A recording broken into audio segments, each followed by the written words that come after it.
Bentrovati, buon pomeriggio telespettatori di Antenna 3 Nord-Est. Siamo in diretta straordinaria anche oggi, 2 giugno, festa della Repubblica, per darvi conto di tutte le novità, di tutti gli aggiornamenti sul fronte del coronavirus. Emergenza, ormai lo abbiamo imparato, che non è soltanto sanitaria, non è più solo sanitaria, ma è sempre più economica e sociale. Inevitabile quindi che queste tensioni siano state anche sotto l'attenzione delle diverse forze politiche, delle diverse istituzioni in una giornata come questa. Una giornata sospesa tra il significato storico, istituzionale e quello politico, perché di fatto oggi si è aperta una nuova stagione di campagna elettorale, soprattutto per le regioni che andranno al voto, quindi anche per il Veneto. Cominciamo però dal significato istituzionale di questa giornata, cominciamo dal Capo dello Stato Mattarella. Questa mattina la cerimonia consueta, anche se senza la parata militare, all'altare della Patria. Poi il Capo dello Stato si è recato a Codogno, epicentro del dramma, epicentro della tragedia del coronavirus. Partiamo con il racconto di questa giornata proprio dall'arrivo di Mattarella a Codogno.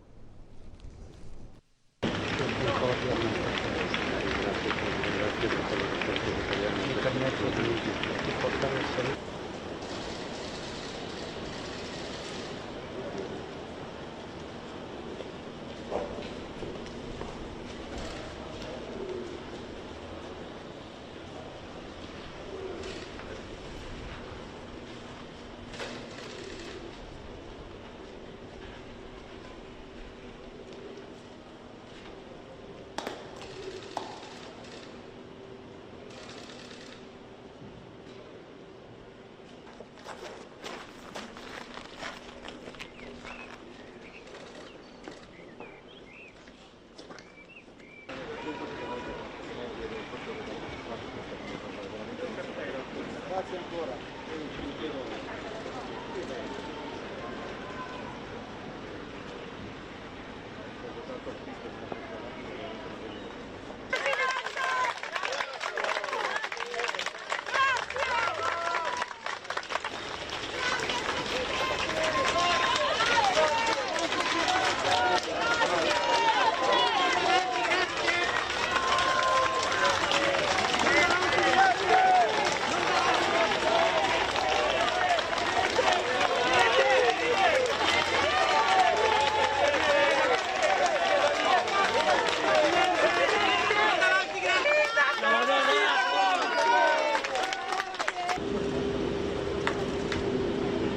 Anche a lei, grazie.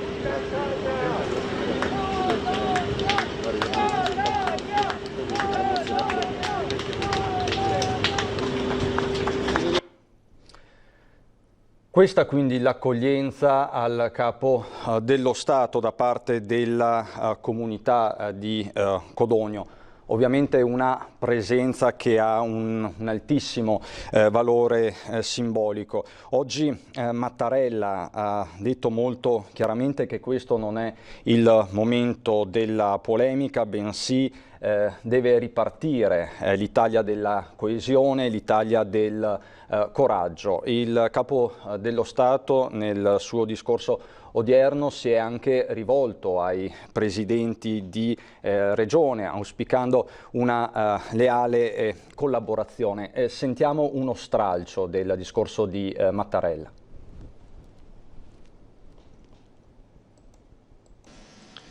Questo è il tempo di un impegno che non lascia spazio a polemiche e distinzioni. Tutti siamo chiamati a lavorare per il nostro Paese, facendo appieno il nostro dovere, ognuno per la sua parte. Qui, nella Casa Comunale di Codogno, in questa visita breve, ma davvero sentita e intensa, accanto a questo splendido albero, che so che ha un significato emblematico particolare per la sua città, signor Sindaco, qui a Codogno, in questa Casa Comunale, Oggi, come poche ore fa a Roma, all'altare della Patria, è presente l'Italia della solidarietà, della civiltà, del coraggio. L'Italia della solidarietà e del coraggio, l'Italia per certi versi, anzi senza dubbio l'Italia migliore e che ha dato prova di grande operatività in questi 3 mesi di emergenza. Tutti i prefetti d'Italia oggi hanno riletto le parole del presidente Mattarella, da Venezia a Belluno, passando per Treviso, di fronte a tutte le autorità locali. In particolare a Treviso il prefetto Laganà si è rivolta agli amministratori locali, ai primi cittadini, ringraziandoli per l'impegno quotidiano. Questo a Treviso. Sull'altro fronte invece c'è stata la protesta politica, la contromanifestazione del centrodestra. Ne riparleremo nel corso di questa edizione straordinaria, ma anche dei nostri telegiornali. C'è anche una fortissima polemica in corso, perché a Roma, nel corso della contromanifestazione unitaria del centrodestra, sarebbero saltate le misure del distanziamento sociale. A tal proposito c'è una, ecco, lo vedete dalle immagini, questo è il tricolore di 500 metri, dalla lunghezza appunto di 500 metri, che è stato srotolato per le vie del centro fino a Piazza del Popolo. Immagini che appunto fanno ben vedere un certo assembramento di persone, tanti con le mascherine. Sapete che non c'è l'obbligo di indossarle all'aperto se non c'è, appunto, se c'è perlomeno la distanza necessaria. Però la polemica politica e sanitaria in queste ore sta ovviamente montando. C'è una presa di posizione anche del sottosegretario veneto all'interno Variati, che dice: a Roma ennesima dimostrazione di irresponsabilità delle destre. Variati parla di bruttissime immagini dalla manifestazione di Roma, l'ennesima dimostrazione dell'irresponsabilità della destra. La libertà di espressione, dice Variati, è un valore fondamentale della nostra Repubblica che oggi festeggiamo, ma tutto questo, queste immagini mettono a repentaglio anche gli sforzi fatti finora. Questo il sottosegretario all'interno Variati. Quella di oggi però è stata anche una giornata propriamente di festa, contrassegnata da scampagnate, da viaggi fuori porta. Vi documenteremo anche le immagini di spiagge fino a qualche ora fa desolate, che si sono riempite di tantissimi turisti di giornata. Turismo quasi tutto per forza di cose interno, Treviso mare con lunghe code. Ci collegheremo con Lucio Zanato, che si trova a Jesolo. Jesolo che aspetta i turisti tedeschi, e per fare il punto dei turisti tedeschi e non solo, parlare di Germania, siamo collegati con Elio Maria Narducci. Elio Maria Narducci è segretario generale della Camera di Commercio italiana in Germania, con ufficio sede a Francoforte. Buonasera segretario. Buonasera e buona festa della Repubblica. Buona festa della Repubblica a lei. Che festa è questa per gli italiani in Germania, e soprattutto quali sono le aspettative degli italiani verso la Germania? Ma la festa della Repubblica è sempre stato un momento importante per gli italiani all'estero. Tradizionalmente in questi giorni vengono organizzate dai consolati e dalle ambasciate le feste della Repubblica.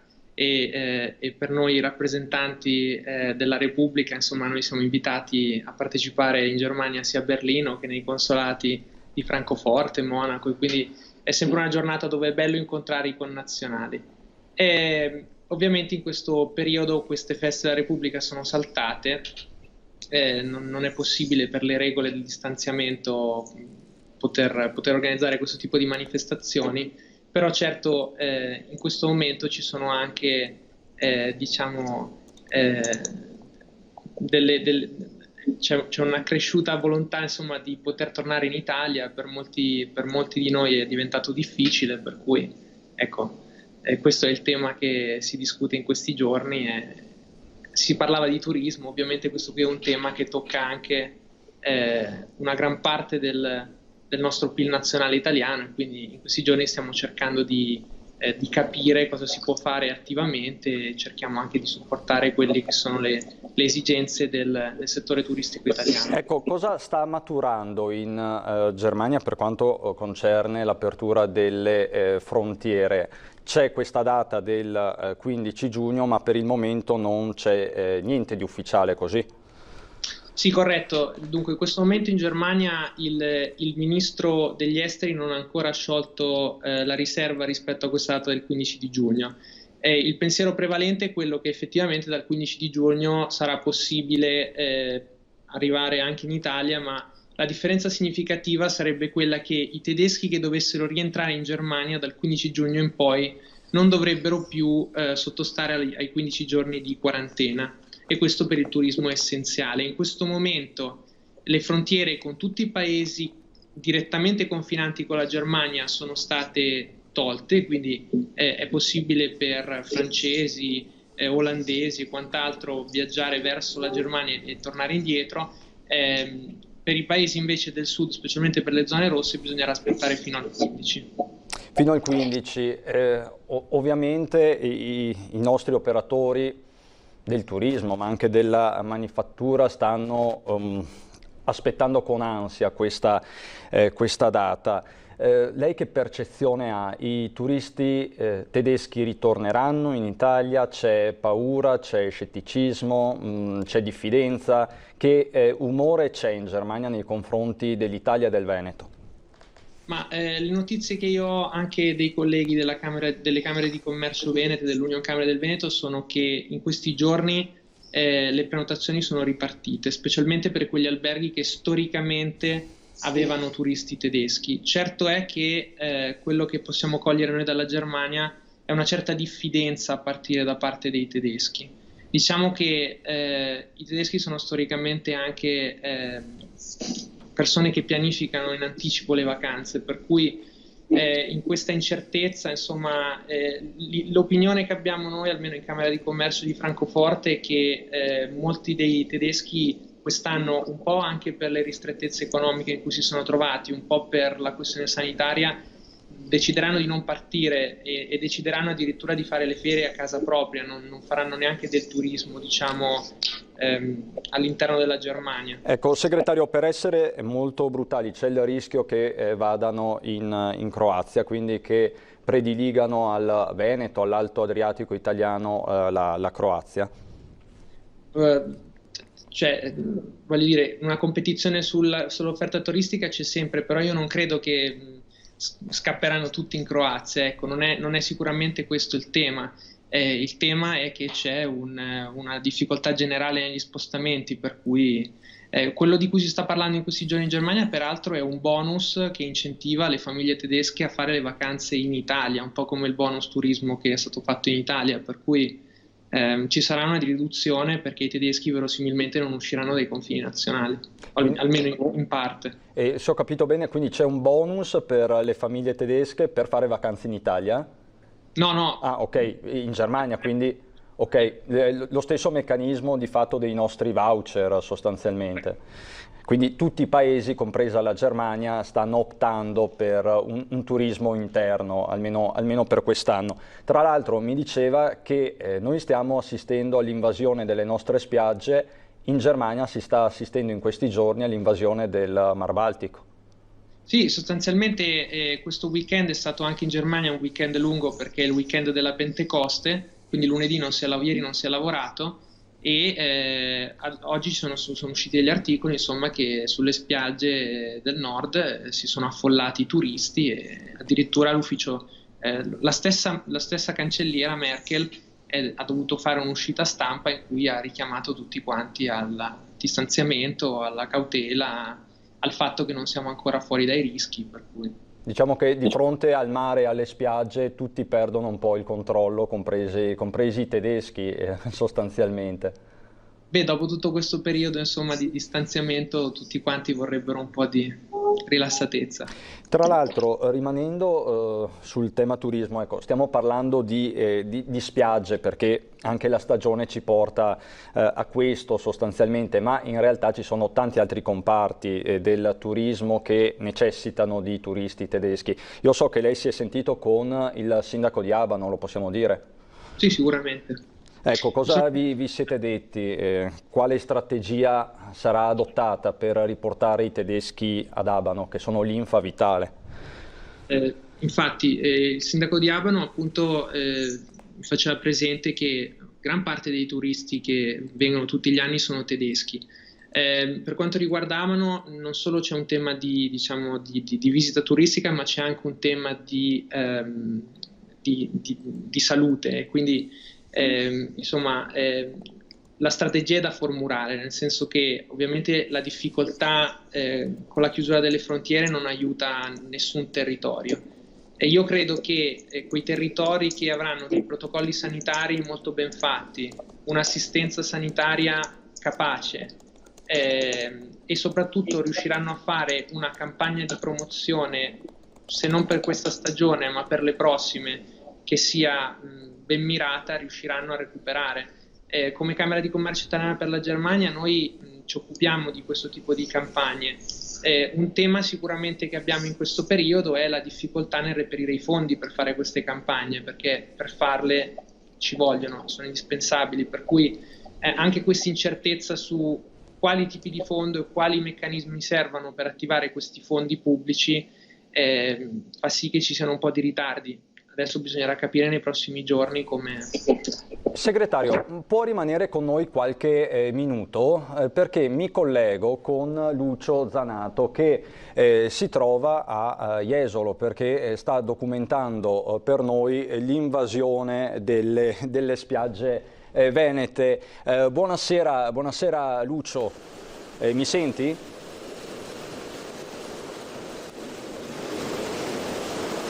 Lucio? Ci senti? Buonasera. Buonasera Cristiano, buonasera al tuo ospite, buonasera a tutti i telespettatori di Antenna 3. Mi trovo in lungo mare Mazzini sostanzialmente. Ecco. Ecco, se potete abbassare un attimo il ritorno perché mi sento completamente, scusate ma c'è anche molto vento. Comunque in ogni caso mi trovo in questa finale, diciamo così, del primo ponte per quanto riguarda il 2 giugno e devo dirvi che arrivando qui nel pomeriggio ho trovato assolutamente tutto il traffico bloccato in uscita da Jesolo. Si comincia sostanzialmente a Caposile per poi arrivare a Jesolo Lido passando per Jesolo Paese ed è tutta una coda continua. In altri anni sarebbe stato un problema, adesso invece viene interpretato come un ottimo segno per una stagione che viene ad iniziare. Poi lo faremo vedere nel corso dei telegiornali della sera. Ho sentito dei gestori, ho sentito il gestore di Lettine, poi ho sentito anche un responsabile per quanto riguarda la sicurezza in spiaggia per capire come ci si è comportati per quanto riguarda i distanziamenti del coronavirus.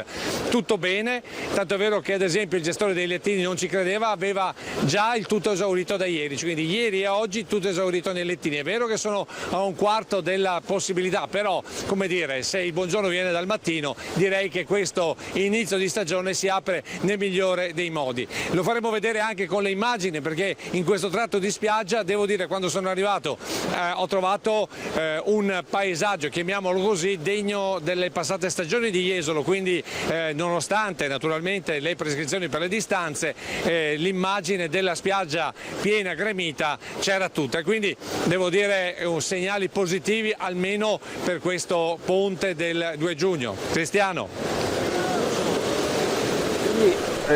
Positivo come dici giustamente perché è ossigeno per i nostri operatori del turismo, ma mi sembra di capire che le misure di distanziamento non siano state del tutto rispettate.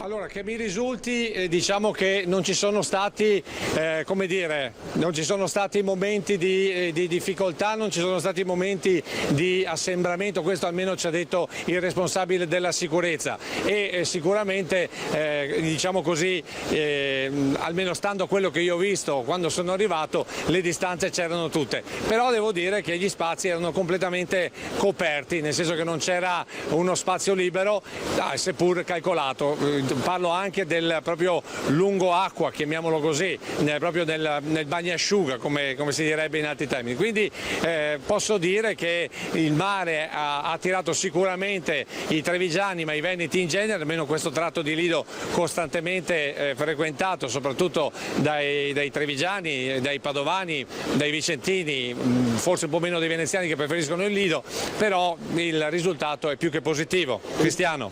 Sì, Lucio, tu che strade hai percorso per raggiungere Jesolo, Treviso Mare, il lungopiave per Zenson, più o meno dove hai trovato il traffico precisamente? Allora, il traffico l'ho trovato esattamente lungo la Treviso Mare, cominciando sostanzialmente dalla rotonda che si svincola per San Donà e poi a seguire lungo tutta la bretella. Mano a mano che ci si avvicinava verso Jesolo, mano a mano aumentava, diciamo così, il traffico diventava sempre più intenso fino ad arrivare a delle code con auto ferme all'altezza del Lido, all'altezza della rotatoria di Piazza Drago, tanto per intenderci, e da lì per il resto del Lido è tutta una macchina ferma, quindi chi si è messo in macchina diciamo intorno alle 5, sicuramente secondo me prima delle 9, 9 e mezzo di sera difficilmente riuscirà a raggiungere casa, perché veramente il traffico è da Jesolo da sempre, ecco, da Jesolo sì. Giornata piena. Tra l'altro Lucio, stiamo vedendo adesso proprio le immagini, siamo riusciti a scaricarle, quindi abbiamo proprio le tue immagini in presa diretta del traffico. Diciamo che sono immagini alle quali non eravamo più abituati. A proposito di questo, tu che sei un cronista esperto, attento e puntualissimo, che emozione hai provato proprio personalmente nel vedere questo traffico, questa vita che riprende forma dopo mesi di desolazione? Vorrei proprio una tua sensazione a caldo. Beh, allora, vi devo dire due cose. La prima, tirerei le orecchie ai motociclisti, perché se vedete le immagini il sorpasso della coda a volte era veramente azzardato. Io che me li sono trovati davanti più di qualche volta, diciamo una tiratina d'orecchie ai motociclisti e agli scooteristi in genere la darei già da subito, anche perché poi come dire, gli incidenti arrivano e ci domandiamo il perché. Il perché molte volte è un po' troppo di azzardo nel superare le code. Per quanto riguarda invece l'emozione di una stagione che inizia, beh, devo dire che è sempre una grande emozione tornare a Jesolo.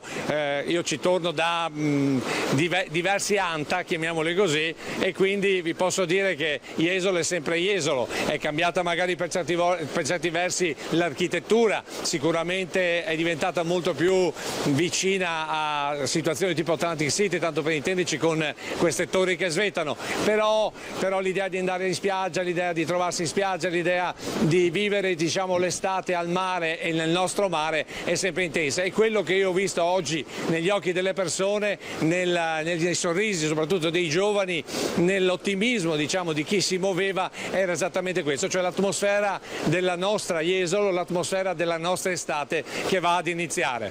Cristiano. Lucio, ottimismo anche degli operatori, quindi a questo punto, rimasti orfani dei turisti tedeschi della Pentecoste, si stanno consolando con i turisti interni, probabilmente anche tante persone che non frequentavano Jesolo da un po' di tempo, prediligendo altre spiagge, forse anche straniere. Ma direi di sì. Io direi che diciamo che i veneti sono tornati a Jesolo sicuramente, perché io devo dire la verità, all'inizio di stagione sì, immaginavo che ci fosse gente, ma così tanta gente no, onestamente, quindi vuol dire che c'era tanta voglia di tornare al mare e magari appunto approfittando intanto della possibilità di muoversi all'interno della regione tornare almeno nelle nostre spiagge, magari è un buon auspicio per poi anche rimanerci, visto che da domani si riaprono le frontiere. Ecco una cosa importante, i gestori, chi vive qui a Jesolo proprio del mare e delle strutture si aspettano un inizio molto lento per quanto riguarda il turismo straniero, anche se bisogna dire ieri sera Brugnaro ha detto che ad esempio a Venezia proprio giusto domenica c'erano addirittura 200 tedeschi che si sono fatti il giro a Venezia, non chiedeteci perché sono arrivati, ma pure c'erano 200 tedeschi. Ciò vuol dire che la voglia di tornare nelle nostre spiagge, la voglia di tornare nei nostri territori è forte anche all'estero e devo dire io sono ottimista. Qui ovviamente hanno un ottimismo moderato per poi non essere delusi, ma secondo me gli auspici ci sono tutti per una buona stagione, per una buona ripresa. Fra l'altro poi nelle prossime settimane diminuiranno anche le distanze tra i lettini, quindi aumenteranno il numero di lettini possibili da montare all'interno delle zone, chiamiamo così, delle concessioni, quindi di conseguenza tutto questo ci porterà naturalmente a avere più presenze, avere più lavoro e di conseguenza a rimettere in moto un'economia che qui a Jesolo è fondamentale, che è quella del turismo. Lucio, grazie mille, ci sentiamo per le prossime edizioni dei nostri telegiornali. Grazie a Lucio Zanato, buona serata. Ciao Lucio. Grazie a voi, a più tardi ai telegiornali. A più tardi. Ecco, ritorno dal mio ospite, da Elio Maria Narducci, segretario generale della Camera di Commercio italiana in Germania. Che effetto le fa Narducci da italiano, comunque trapiantato in Germania, a vedere queste immagini di ripartenza? Credo che sia un bellissimo segnale per la festa della Repubblica. E sono d'accordo, è stato bello vedere le immagini, sono delle persone in spiaggia, i sorrisi, il piacere di stare insieme, e questo è qualcosa che sicuramente è mancato. Che è mancato e che la Camera di Commercio, lei in particolare, dovrà comunicare ai tedeschi sostanzialmente. Dovrà farsi ambasciatore di questa ritrovata bellezza e serenità. Sicuramente, ma io sono convinto, come dicevo prima, che i tedeschi hanno una gran voglia di tornare. Se non lo fanno è perché insomma quest'anno fanno fatica per i motivi di qui sopra, ma insomma certo. Non vedono l'ora, cioè per loro è molto difficile non tornare in Italia. Ci sono turisti tedeschi che vengono da noi da decenni, per cui non ho dubbi che torneranno. Cioè, sono ben fidelizzati.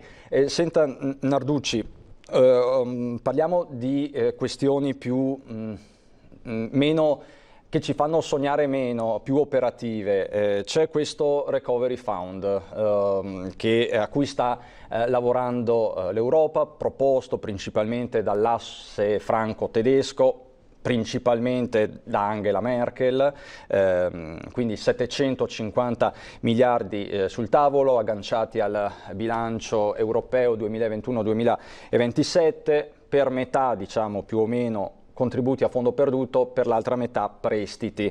Ecco, è una misura sufficiente, le chiedo, per le nostre imprese e soprattutto come va letta e interpretata? Facciamo un discorso un attimo di premessa. Il primo trimestre dell'economia tedesca è stato negativo, c'è stato un calo rispetto all'anno scorso del 2,2%. E il primo trimestre ovviamente non include il mese di aprile e il mese di maggio, che sono stati sicuramente i mesi di maggior chiusura. E questo vuol dire che la stima della perdita di PIL per quanto riguarda la Germania quest'anno è tra il 6,3% e il 7%. Quindi in un contesto di questo tipo è chiaro che la Germania si doveva fare portatrice di un'idea e di un piano per recuperare, insomma. In questo momento è anche chiara un'altra cosa per i tedeschi, che seppure è tutto più aperto e le cose si sono semplificate, però l'automotive, il settore dell'automobilistico è ancora più o meno al 50% della produzione potenziale. Quindi in un contesto di questo tipo è chiaro che bisognasse prendere delle decisioni. Ora, questo piano da 750 miliardi è stato chiamato Next Generation EU, ovvero è un piano di investimenti che poi dovrebbe significare il mettere le basi per far sì che le prossime generazioni, le future generazioni di europei, insomma, ne possano beneficiare. È francamente difficile rispondere alla sua domanda se sia sufficiente o meno. Le faccio un discorso più da persona abituata all'impresa.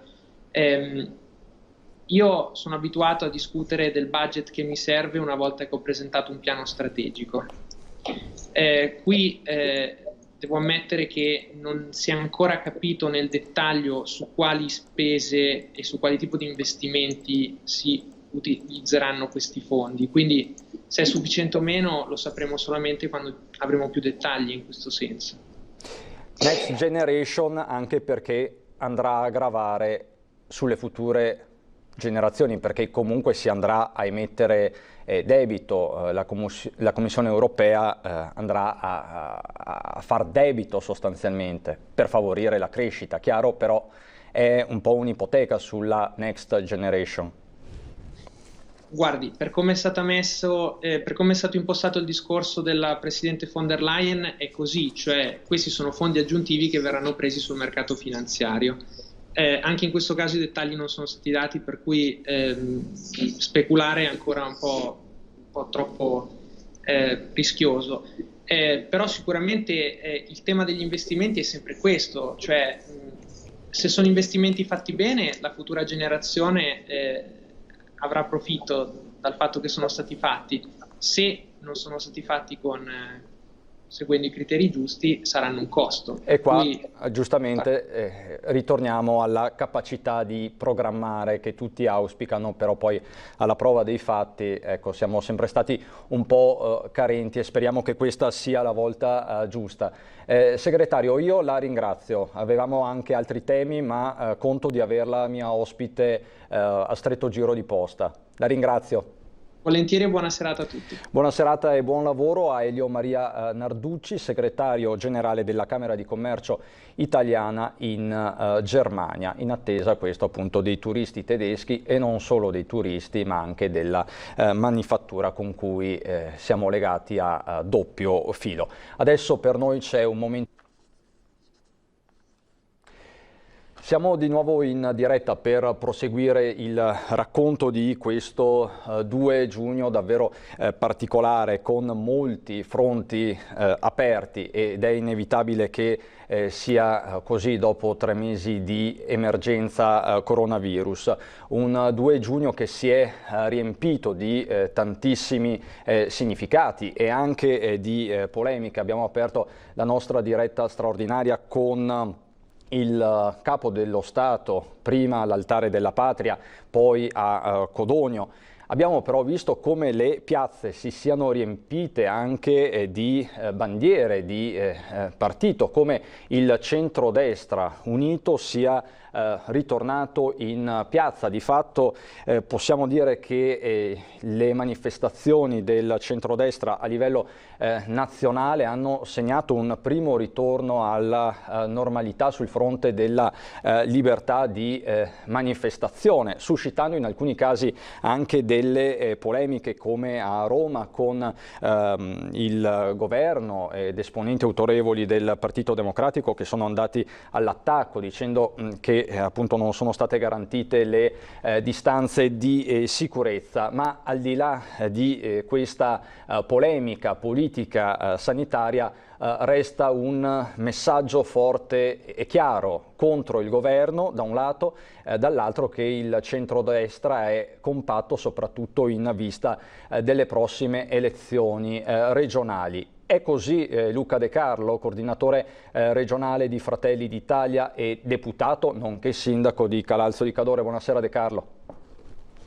Buonasera, è così e deve essere così, nel senso che il centrodestra, dove ha corso unito negli ultimi 2 anni, ha sempre vinto eccetto in Emilia-Romagna. Quindi se il format è quello vincente, non vedo perché non dovremmo replicarlo anche alle prossime regionali. Io non ho dubbi che sia così. Oggi in piazza c'è andata tanta umanità, tanta gente che rappresentava oggi gli interessi però di tutti gli italiani. L'abbiamo fatto nelle regioni del nord, come al solito, con un po' più di ordine e con un po' più di disciplina. A Roma abbiamo visto forse un eccesso, qualche eccesso di troppo, perché ovviamente la voglia di scendere in piazza di tanti cittadini è tanta. Noi avevamo contingentato le presenze, però non siamo riusciti forse a trattenere, soprattutto nella capitale, tante persone non inquadrate con i partiti, cioè non proprio militanti, ma spontaneismo che ha raccolto non quello che era stato il nostro invito, perché noi l'abbiamo detto forte e chiaro. Ci sono le dichiarazioni della Meloni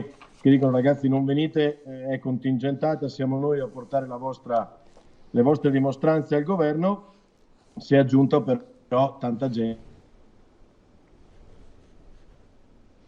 De Carlo si è bloccato un attimo, ecco.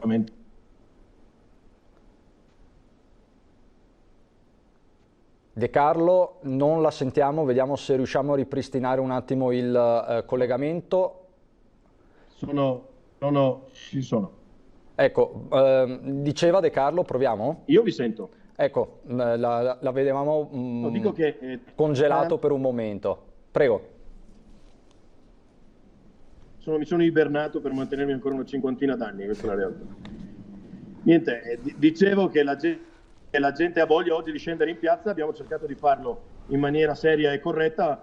Metti che al nord ci siamo riusciti perché la nostra atavica propensione a rispettare le regole è stata assolutamente evidente. Oggi in piazza c'era un sacco di gente. Noi abbiamo fatto manifestazioni unitarie a Treviso, ne abbiamo fatte a Venezia, ne abbiamo fatte a Vicenza, ne abbiamo fatte a Padova, ne abbiamo fatte a Rovigo, a dimostrazione di quanta sia la voglia, dopo tanto lockdown, di uscire, soprattutto di stare assieme, ma anche di dimostrare a questo governo che la popolazione non è sicuramente con loro. Capisco che il PD ogni tanto possa avere autorevoli esponenti del PD siano contro le manifestazioni di piazza. Ormai le piazze le hanno assolutamente perse, quindi è evidente che loro abbiano il distanziamento sociale dalla popolazione e non semplicemente dalla piazza. Ormai vivono in un altro mondo, non capiscono nemmeno le istanze, non sanno leggere quali sono le esigenze del territorio, per cui per loro il distanziamento sociale è molto facile. Oggi, se vogliamo trovare un posto disabitato, dobbiamo andare in qualche sede del PD, lì sicuramente non c'è pericolo di contagio. La sento molto agguerrita, De Carlo, ma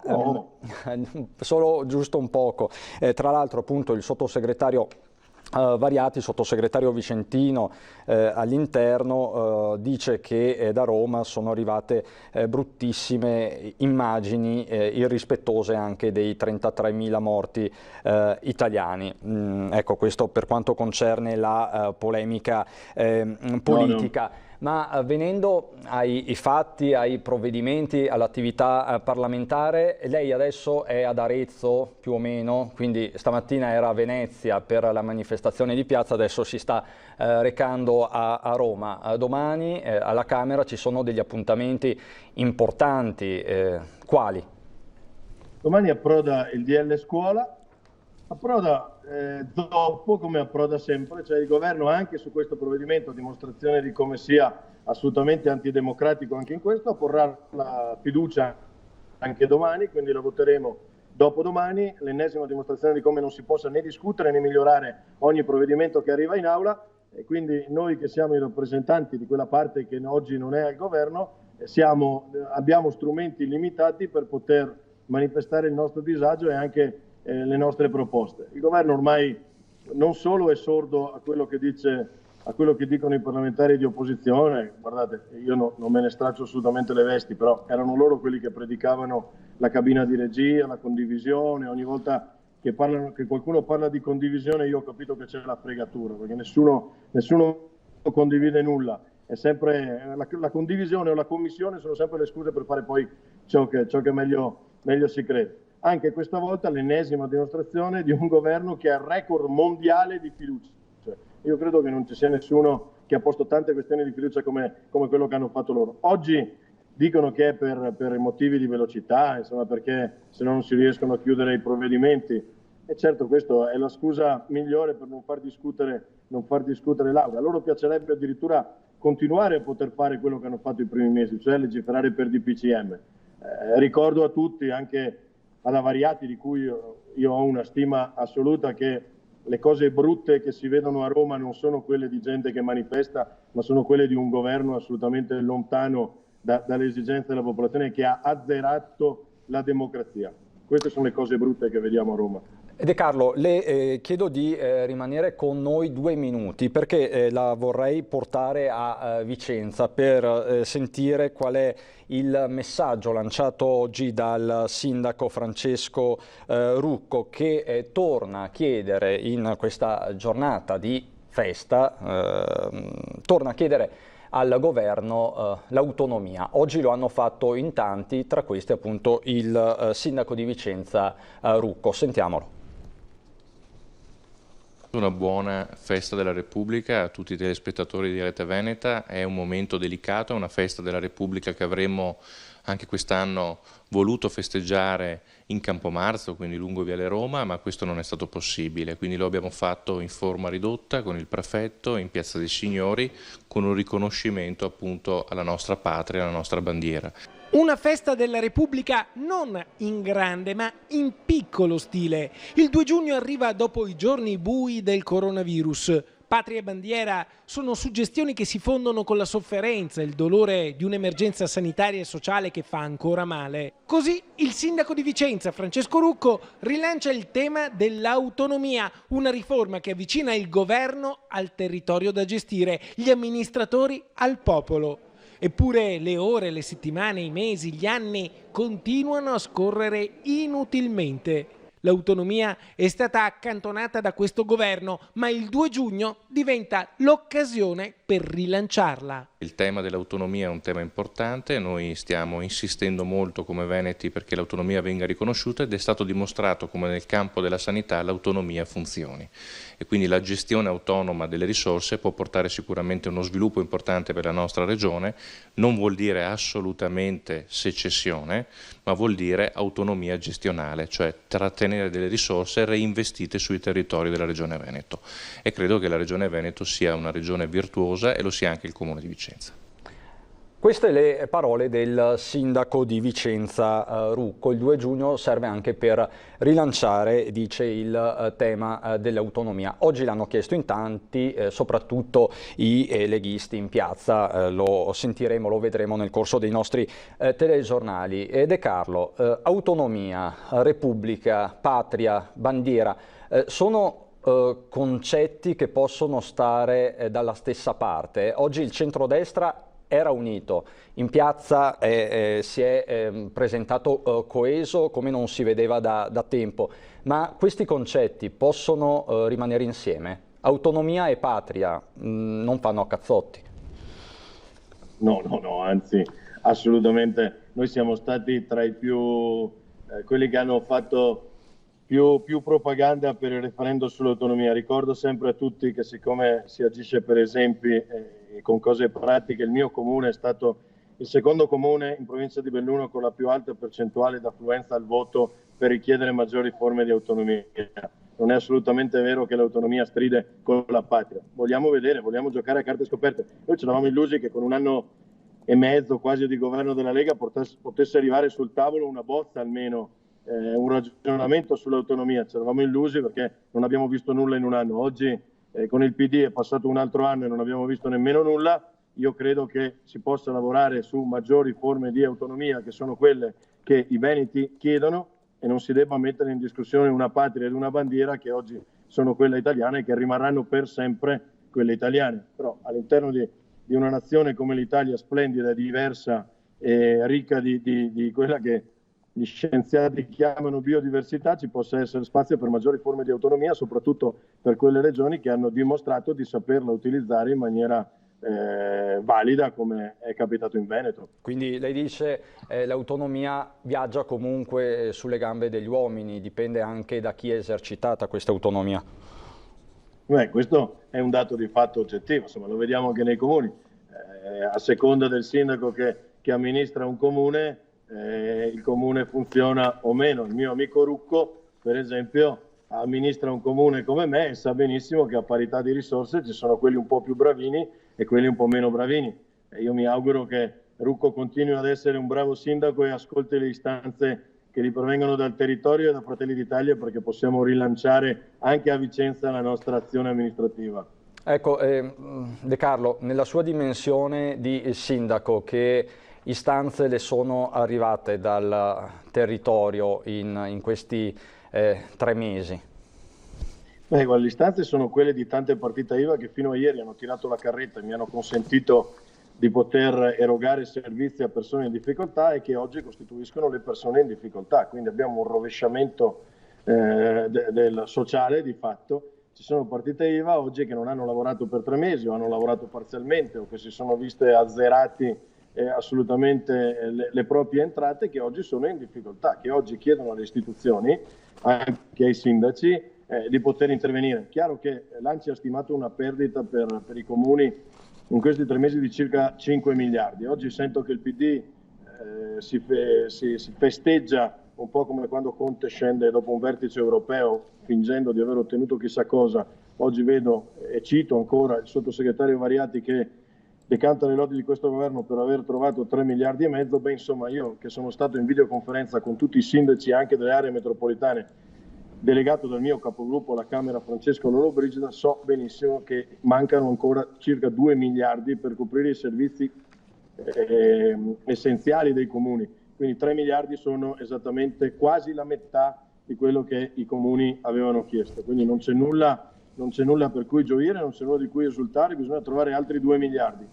Ricordo sommessamente che se io ho votato lo scostamento per 55 miliardi, che si aggiungono i 25 miliardi che abbiamo votato anche noi come minoranza, altrimenti non sarebbero mai passati. Questo va ricordato quando si parla di minoranza o opposizione irresponsabile. Senza il voto dell'opposizione non sarebbero a disposizione oggi 80 miliardi che secondo noi il governo sta utilizzando male. Però se i miliardi sono a disposizione 80 e ce ne sono 3 per i comuni, c'è un problema, perché c'è una lettura sbagliata del territorio e c'è soprattutto una lettura sbagliata di chi fa cosa sul territorio. I sindaci sono i primi a cui si va a tirare la giacchetta e i primi che dovrebbero avere le risorse, queste sì, in autonomia e vicine al cittadino per un principio anche di sussidiarietà, quindi non occorrerebbe nemmeno reclamare maggiore autonomia, basterebbe utilizzare quella che si ha. E De Carlo, ultimissimo flash in 10 secondi. Prima abbiamo parlato di turismo con i nostri ospiti, ci siamo collegati con Jesolo, code sulla Treviso Mare.